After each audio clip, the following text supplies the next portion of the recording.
All right, welcome back. Well, February is American Heart Month, and it's so important to understand the importance of being able to respond in an emergency. Every second counts. I know that you can account for that. I want to bring in here how to do CPR is Palm Beach County Fire Rescue Safety Specialist Charbel Khadij. Thank you so much for being with us. You know, you guys actually came into the station about maybe a year ago and helped a lot of us learn hands-only CPR. And it was really, really important. And one thing I will say, it was really, really easy to learn. So you're going to show us a little bit, talk about why it is so important and why you guys are making the effort to teach people in our community. Absolutely, absolutely. So with hands-only CPR, what we're doing is we're circulating the blood that's in the heart up to the vital organs and to the brain.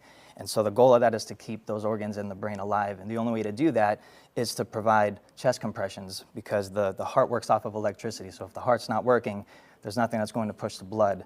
So when we interlock our hands and we put our hands on the center of their chest, we're choosing to be their heartbeat. And then we're replacing that electricity, and then we pump hard and fast to the center of the chest. And so when somebody does the chest compressions, their chances of survivability doubles, or it could even triple. It's pretty amazing. And so the early recognition of it, getting on their chest as soon as possible, will help them. But for every minute that we don't assist with somebody who's in cardiac arrest, their chances of surviving can decrease by 10%. Talk about the difference between sudden cardiac arrest and a heart attack. Yes, I get that question all the time too. So yes, with cardiac arrest, so it's an electrical issue, so the heart's not working, so it's not working to pump the blood. And so with a heart attack, people think they go one and the same, but with a heart attack, it's a blockage. So what that simply means is the blood is blocked from flowing up to the brain and to the vital organs. Now, if the heart attack is left untreated, then it can lead to cardiac arrest. Gotcha. Exactly, yes. And so you know that someone needs this when they are on the floor or passed out, they have no idea what's going on. That's when you would administer hands-only CPR. If there are no signs of life, correct. Right. So we have a step-by-step process that we train, and we show out all of our presentations and trainings that we do on how to approach a victim to see if they are in sudden cardiac arrest. And once that's confirmed, then we'll go ahead and start pushing hard and fast on their chest. Okay, talk about this right here. Yeah, absolutely. So this is an AED, and that simply stands for Automated External Defibrillator. This is an implementation into the sequence. This is not an interruption in any way.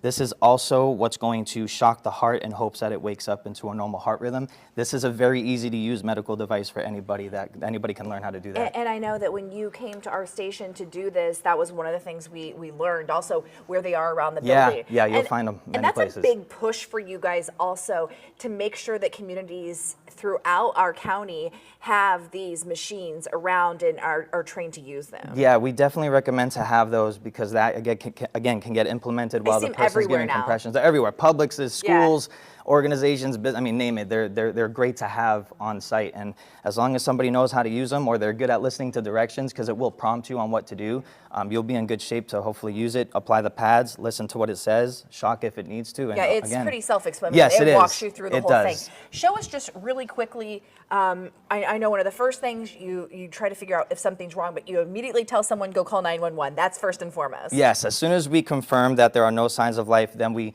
delegate that responsibility and say, hey, we need you to call 911. If there's an AED nearby, we want you to go and grab it. And so the best way to provide compressions is you take your dominant hand. The heel of your dominant hand is going to align at the center of the chest between the nipple line, just like so.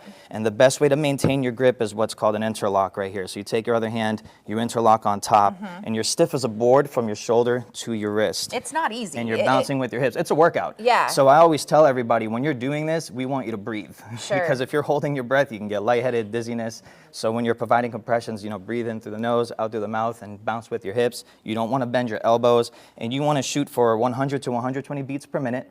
You want to shoot for a couple inches of depth. If you can try to go 2.5 inches is what we say, allowing the chest to recoil. And that's actually really important. What we mean by that is when you allow the chest to reset to its original positioning, you're allowing the heart to fully expand and fill up with the blood. I'm going to let you do compressions as we are going to break here, because we're running out of time. Great information. Yeah. You can see Staying Alive. That's what Staying they say, Alive. That's the song. Yeah, absolutely. And then you just continue to give compressions until EMS arrives. And never stop. That's right. All right. If you go to our website, WPDF.com, I put a link to theirs where you can sign up, CPR awareness, where they will come to you. They'll teach you this. There's classes.